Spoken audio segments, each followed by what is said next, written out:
I, 40 male, want to contact a friend I fell in love with, 34 female, now that I am divorced. I just got divorced. My marriage had been finished for a long time before it ended, but we continued trying to make it work between us. I met Ellie at the moment, 34 female. Ellie was lovely, friendly, sympathetic, and astute. I was going through a difficult moment, and she showed me more compassion than my ex could manage. When I realized I was in love with Ellie, I told her I needed some time apart. Ellie was disappointed since she acknowledged she was in love with me, but she understood. We had a 6-month break in communication. My ex-wife and I ultimately called it quits a few months ago. I keep thinking about calling Ellie and asking whether we may resume our conversation. We have a few common acquaintances, and I'm quite sure she's still single. I've been thinking about her every day since we parted ways. Is it selfish of me to tear open this wound? I keep thinking about it, but I don't want to cause her any more pain. Update: this did not get much attention, but I wanted to provide an update since a few people suggested going for it. The day following my post, I contacted Ellie. She agreed to meet me for supper later that evening. She looked as stunning as ever, and our chat began light and nice, but she ultimately wanted to speak with me about my absence of my marriage from our talks. She was sad, and our friends were hurt as well, but they all said the same thing the whole time: our marriage was gone, I simply hadn't recognized it yet. My ex-wife was cheating on me, but I didn't explain why in my post. For a time, I tried to forgive and forget, but my friends knew me better than I knew myself. It doesn't make it right, but we're all human and make errors. My ex and I called it quits because I couldn't trust her since she kept returning to her affair partner. Ellie pointed out that by not informing her about my marriage, I had shown a lack of trustworthiness. I acknowledged she was correct and apologized. I inquired if there was anything I could do to fix it. She said she'd forgive it if I vowed not to do it to her again if we became serious. If it got to the point where I didn't want to speak about her anymore, we'd talk about it or stop it. She told me that I should also talk to our friends and tell them that neither of us was cool. I agreed, and we did talk with them, but I don't believe we have to worry about it happening again. We began dating seriously, and the contrast between the two is night and day. We weren't going to hurry, but she found herself homeless last month as a result of a fire sparked by her neighbor's youngster on the opposite side of her duplex. Her, the cat, and her fire safe were the only items that survived. We're using this as a trial run for living together while we wait for insurance and other stuff. If we agree by the time the check arrives, she will put the money into a savings account and save it until we decide to marry, at which point I will place her on the deed to the home. She's already informed me that she doesn't see her moving out occurring, despite the fact that it's just been a month. We've already established a schedule that works for us, and we enjoy it. Story 2.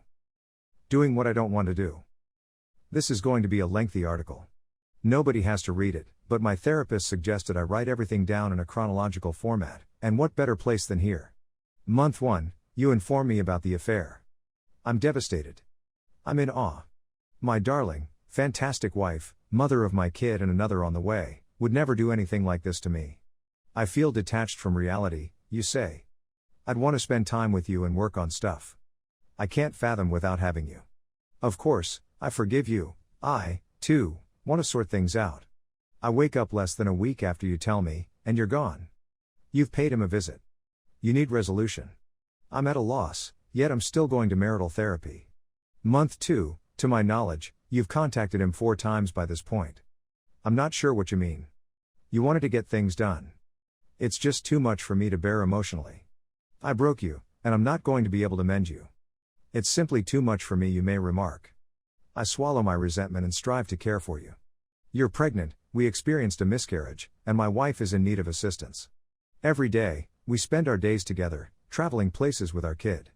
When I express my feelings, I'm having a terrible time today, I'm really suffering with the notion of XYZ, you push me away, run away, and I wake up with letters from you gone.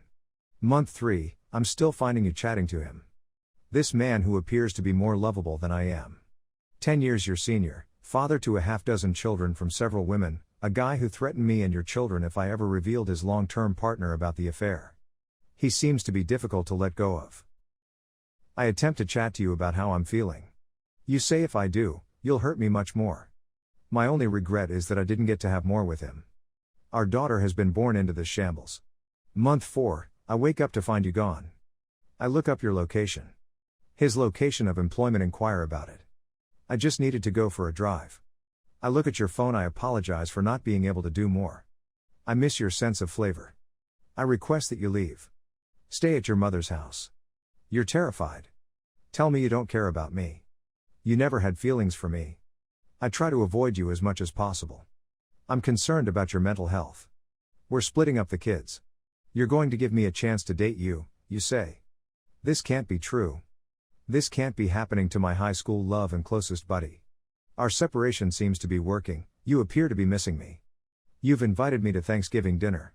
Yes, I do. You're still conversing with him. I'm begging you to stop texting him in front of me. I go no touch for the 5th month. It seems to send you into a tailspin. You want to get things done. Let's see how it goes. I haven't been thinking clearly. I agree that I'm anxious to be with the lady I love and that none of this is true. You return to your hometown 2 weeks before Christmas. We're having a fantastic couple of weeks. You don't want to attend to marital therapy anymore, but everything seems to be well. I notice you've loaded the Xbox Live app on your phone the day after Christmas. You've been texting him on there since we changed your phone number. While you're in the shower, I question you about it. You've lost it again. I'm going upstairs to weep where you can't hear me. When I decide to take a shower, I hear my girls laughing uncontrollably. When I go downstairs, you're gone. I finally got a hold of you after 8 hours away, you're not coming home for a long. You're going to stop taking your antidepressants cold turkey. You no longer wish to live. I called the cops. You wind up on the list of those who have gone missing. I spent 2 days seeking for you, from daylight to night. You surrendered to the hospital. 6th month, you spent 10 days in a mental health center. I've been on the phone with you for 10 days. We're looking after our girls. Bringing our daughters to sit in the parking lot outside the facility so that we may talk on the phone while you can view them from a distance. Hopefully, my wife will receive the assistance she needs in there. Everything will be okay. You leave the institution and return home. You've formed a slew of toxic connections at the facility, and you're messaging and contacting folks you met there throughout the day, but I let it go. You've been gone for 2 weeks, and when I get home from work, it's long after you've gone to bed, and I discover your phone with the Xbox app open, a discussion between you and him again. You're missing him. You have garments that smell like him but have gradually lost their aroma, which makes you unhappy. I'm completely numb. I request that you depart once again. Month 7, the second separation. I'd want to work on it, but if you ever speak to him again, this is done, I say. Allow the separation to begin. You're at his job less than a week into your separation. It's the library. You're in the library with your new mental health facility buddy T. I called to inquire about the situation. You're freaked out by me. I'm not talking to him. How could you have made such a huge deal out of this? I just let it be. Because I called you crying, you came over on your birthday. I stated it was difficult and I didn't know if I could handle it any longer, I needed it to stop. You show up with divorce papers, informing me that you usually hurry things, attempting to get me to make a choice right immediately. I sob uncontrollably and ask, why are you doing this? I still don't think any of this is taking place. You make fun of me and threaten me, saying, if you don't stop weeping, I'm going to punch you in the face. I can't imagine what people would do to me if I said anything like that to you. But, as you put it, you're simply going through a hard patch. Month 8 to the best of my abilities, I've been taking care of myself. We're splitting apart the females. You receive half a week more than I do. It's difficult. I adore my girls and hate being away from them. We've been away for a month, almost 2 by the end of March, and you've not been talking to him because you want to focus on our marriage. I propose that we relocate to a new city on the other side of the metro area to get away from all the unpleasant memories and start again. You agree, so we look for a lovely small property to rent jointly. There's no way it's not yours, why would you even suspect that? Month 9, the big day has arrived. As we're driving, your brother casually says to me, she didn't stop talking to him. On her Xbox Live, I blocked him. He repeatedly asks her to leave him alone, but she continues to send him messages. I'm not feeling anything. Is he telling the truth? We've only been in our new start home for a week. Our daughter is ill, and we are up all night caring for her. I inquire as to the time. Please show me your phone. At 3 a.m., I received an Xbox Live notice. I don't care since this isn't real. I set my alarm for the morning, you notice me on my phone, and you grab it from me. I don't like you talking to people every time I make a mistake. I was just about to set an alarm. 2 more weeks have passed. I'm simply trying to stay away from you. You have days off. I work at night. This isn't the actual world. We're about to put the girls to bed. You seem to be getting ready to go out. Are you going somewhere tonight? I need to leave the home. You state your case. Because you stormed out, I suppose I made the wrong face. I come across you in the restroom and inquire whether you're all right. You tell me you're imprisoned, and I tell you I understand. I describe how it feels bad to be cheated on and then have to take care of you, without being able to express my own pain or feelings, and being punished every time I feel anything. You lunge from the restroom and started punching me repeatedly. I trip and fall on the bed. You turn out the lights and continue to strike me. I phone the cops. You are imprisoned. Your family has contacted me. What did you do, you fucking idiot? What did you say to her that prompted her to strike you? Now, who is this genius? It's your fault she's in prison. I can't stop crying. I eventually lay it all out and roar back.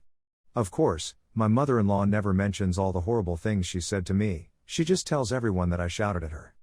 My wife has been released from prison. Next month's trial is scheduled. I continue to feel you have a mental health issue. That's the only way the last year makes sense in comparison to the previous decade. I discovered her sobbing in the closet. I inquired as to what was wrong. You never apologized for calling the cops on me. I'm astounded. She doesn't give a about me. She's cheated on me, verbally and emotionally tortured me for over a year, and now she's physically attacked me, and she's sobbing not because she can't believe what she's done to me, but because I haven't apologized for putting her in prison. I spoke with an attorney about a month ago. They want me to seize all you own and force you to pay me alimony and child support. I don't want any of it, all I want is for this to be finished. I adore my wife, or at least who I believed she was.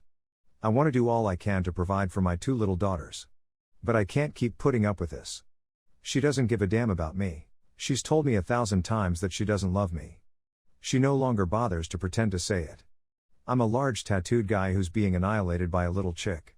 My wife, my family, you know that's everything I've ever wanted in life, yet you hold it hostage over me.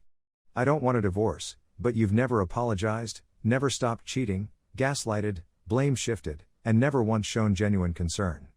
Please help me. I'm stuck in hell. Edit, I've just had the post up for 5 minutes and I'm already being downvoted to hell. I'm sure you all think I'm a coward. You're probably correct. It's difficult to believe that the lady you've been in love with for a decade is a monster. Please be patient with me.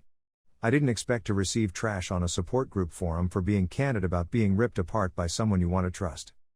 Edit 2, I've read as many of the responses as I can. I'll attempt to respond to as many of you as possible, and I appreciate the private messages of encouragement as well. I got down with her last night and looked through the divorce paperwork and began filling them out. I'm sticking to it, and if she won't do it peacefully, which I'm sure she won't, I'll continue work on the lawyer. Many people will tell you to simply go to the lawyer right now. But, to be honest, I'm penniless, and the $3,500 retainer fee alone is a little out of my price range. My wife is a shopaholic, and we spent $10,000 on marriage counseling during COVID. Not to add that COVID has had a significant influence on my work.